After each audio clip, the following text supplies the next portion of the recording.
Morning students. आज हम आरती Hindi पाठमाला class 8 में सेकंड चैप्टर पढ़ने वाले हैं। इससे पहले भी हमने ये चैप्टर पढ़ा है लेकिन ये पूरा नहीं हो पाया है। तो हमारे सेकंड चैप्टर का नाम है भोला राम का जीव। हमने ये चैप्टर पेज नंबर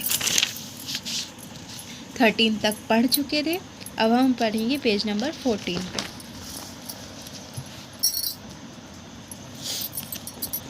अब जो नारद जी थे वो भोला राम की पेंशन के चक्कर में या पेंशन उसके परिवार को दिलवाने के उद्देश्य से वो ऑफिस में जाते हैं। उसके बाद में वहाँ पे वो बड़े साहब से मिलते हैं, उनसे वार्तालाप करते हैं कि साहब कैसे भी करके इसकी जो है वो पेंशन बनवा दीजिए। तो फिर जो साहब होते हैं, बड़े साहब होते हैं, वो कहते हैं कि कुछ दिनों का टाइम लगेगा, इतनी जल्दी नहीं हो पाता। तो नारद जी कहते हैं आप चाहें तो जल्दी भी करवा सकते हैं। हाँ करवा। फिर साहब कहते हैं हाँ करवा क्यों नहीं सकता, पर मैं क्यों चाहूँ। नारद फिर नहीं समझे। तब साहब बोले हाँ मैं जल्दी ही काम करा दूँगा। यह वीणा आप ही की है। बड़ी देर से साहब की नज़र उस सुंदर वीणा पर लगी थी। नारद ने कहा हाँ मेरी ही है। साहब ने लार गुटकते हुए कहा बड़ी अच्छी है, मेरी लड़की भी गाना बजाना सीखती है। साधु संतों की वीणा में तो स्वयं सरस्वती ही विराजमान रहती है।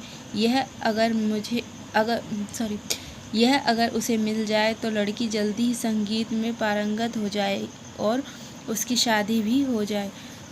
और समझिए कि आपका काम भी फौरन हो जाएगा। नारद अब रंग ढंग समझने लगे थे।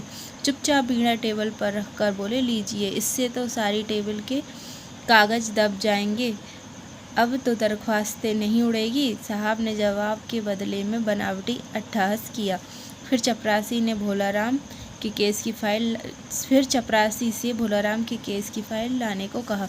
चपरासी ने 100-150 दरखास्तों और पेंशन के कागजों से भी फाइल लाकर टेबल पर रख दी।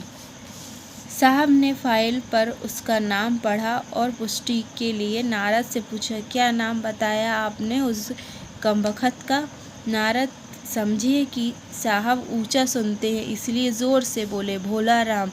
सहसा फाइल में से आवाज़ आई कौन पुकार रहा है, मुझे पोस्टमैन है क्या, पेंशन का ऑर्डर आ गया। साहब कुर्सी पर से गिर पड़े। नारद चौंके और बोले भोला राम तुम क्या भोला राम के जीव हो।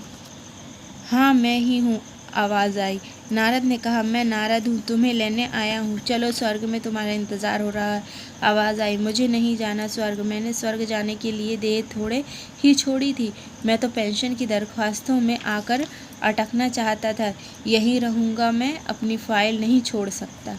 ये जो लेख था ये श्री हरिशंकर परसाई जी जो एक महान लेखक हैं और इनकी कई सारी रचनाएं हैं इन्होंने लिखी है और ये इनका परिचय है, ये भी आपको याद होना चाहिए।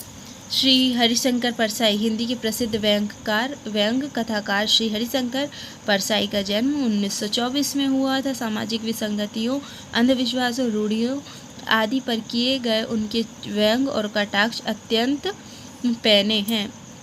सभ्यता और संस्कृति के नाम पर समाज में होने वाले शोषण का उन्होंने हमेशा विरोध किया है। सन 1995 में उनकी मृत्यु हुई। उनकी प्रमुख रचनाएं वैष्णव की फिसलन, भूत के पांव पीछे, बेईमानी की परत, पगडंडियों का ज़माना, शिकायत मुझे भी है, सदाचार का तावीज़ जैसे उनके दिन फिरे, हंसते हैं रोते हैं, तट की खोज मेरी श्रेष्ठ व्यंग रचनाएं, ठिठुरा हुआ गणतंत्र, अपनी अपनी बीमारी, रानी नागफनी की कहानी, ज्वाला और जल आदि इनकी प्रमुख रचनाएं हैं। तो बच्चों आप लोगों को श्री हरिशंकर परसाई जी का जीवन परिचय, लेखक परिचय याद होना चाहिए, ठीक है, यह एग्ज़ाम में आता है। अब आप लोगों को पता ही है कि चैप्टर एंड होने के बाद में हम लोगों के पास में शब्दार्थ आते हैं। तो ये जो शब्दार्थ है इनको आप लोगों को पढ़ना है और अपनी कॉपी में नोट करना है। बाकी एक्सरसाइज के लिए आपको PDF मिल जाएगी जिसके द्वारा आप लोग अपनी कॉपी कंप्लीट कर लेना। Okay, so thank you, have a nice day.